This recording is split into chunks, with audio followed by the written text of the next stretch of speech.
قاہرہ میں امن قائم ہو چکا تھا۔ لوگ خوش تھے کہ ایوبی نے عدل و انصاف سے مصر کو دوبارہ زندہ کر دیا۔ ایک ہی خواہش تھی، یروشلم کی آزادی۔ وہ اکثر قلعے پر کھڑے بیت المقدس کی سمت دیکھتے اور دل ہی دل میں کہتے، یا اللہ، کب وہ دن آئے گا جب تیرے گھر پر پھر سے آذان کی آواز گونجے گی۔ ادھر یروشلم کے قلعے میں صلیبی حکمران سخت پریشان تھے۔ ایک جرنیل نے کہا، یہ ایوبی ہمیں چین سے نہیں بیٹھنے دے گا، وہ شام اور مصر کو ملا رہا ہے، اگر یہ دونوں ایک ہو گئے تو ہمارا خاتمہ یقینی ہے۔ ایک اور جرنیل بولا، ہمیں ایوبی کو وقت پر روکنا ہوگا، نہیں تو کل بیت المقدس ہاتھ سے نکل جائے گا۔ صلاح الدین نے قاہرہ میں اپنے کمانڈروں کو جمع کیا۔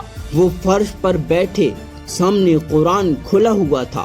انہوں نے کہا، اے میرے ساتھیوں، آج ہماری آزمائش قریب ہے، صلیبی ہمارے دروازے پر ہیں۔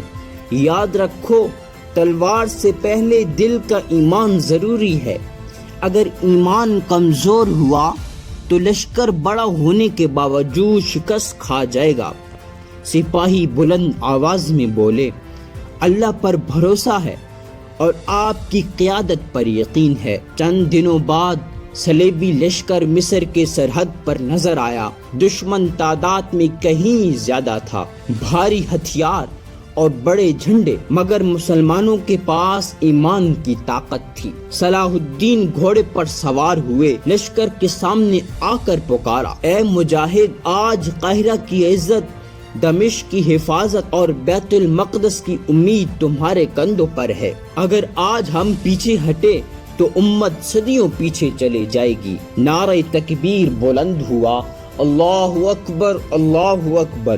جنگ شروع ہوئی، تیروں کی بارش، تلواروں کی چھنکار، گھوڑوں کی ٹاپیں، ہر طرف گرد و غبار چھا گیا۔ صلیبی فوجوں نے ایک کے بعد ایک حملے کیے، لیکن مسلمان جم کر ڈٹے رہے۔ ایک موقع پر ایک صلیبی دستہ سیدھا صلاح الدین کی طرف بڑھا۔ سپاہی گھبرا گئے، مگر صلاح الدین نے تلوار بلند کی اور للکارا، میں صلاح الدین ہوں، اگر کسی کو ہمت ہے تو آ کے میرا مقابلہ کرے۔ انہوں نے گھوڑا دوڑایا اور دشمن کے سردار پر حملہ کیا۔ ایک ہی وار میں وہ زمین پر گر پڑا۔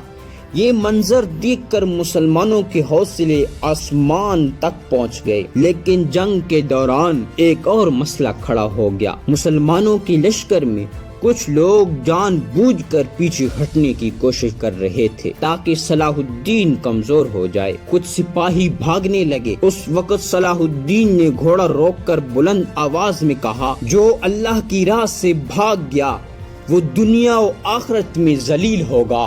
او میرا ساتھ دو، آج فیصلے کا دن ہے۔ یہ الفاظ سن کر بھاگتے ہوئے سپاہی رک گئے اور پھر نعرے لگا کر واپس لڑائی میں کود پڑے۔ سورج ڈھلنے تک جنگ جاری رہی۔ صلیبی لشکر آخر کار پسپا ہو گیا۔ مسلمانوں نے قلعہ فتح کر لیا۔ قاہرہ اور دمشق میں خوشی کی لہر دوڑ اٹھی۔ لوگ گلیوں میں کہنے لگے، ایوبی نے پھر کمال کر دکھایا ہے، یہ وہی ہے جو بیت المقدس کو آزاد کرے گا۔ رات کے منظر میں صلاح الدین اپنے خیمے میں تنہا دعا کر رہے ہیں۔ ان کی آنکھوں سے آنسو بہ رہے ہیں۔ وہ کہہ رہے ہیں، یا اللہ، تو جانتا ہے یہ لڑائیاں تیرے دین کے لیے ہیں، ہمیں ثابت قدمی عطا فرما، اور وہ دن جلد لے آ جب بیت المقدس ہمارے قدموں تلے آزاد ہو۔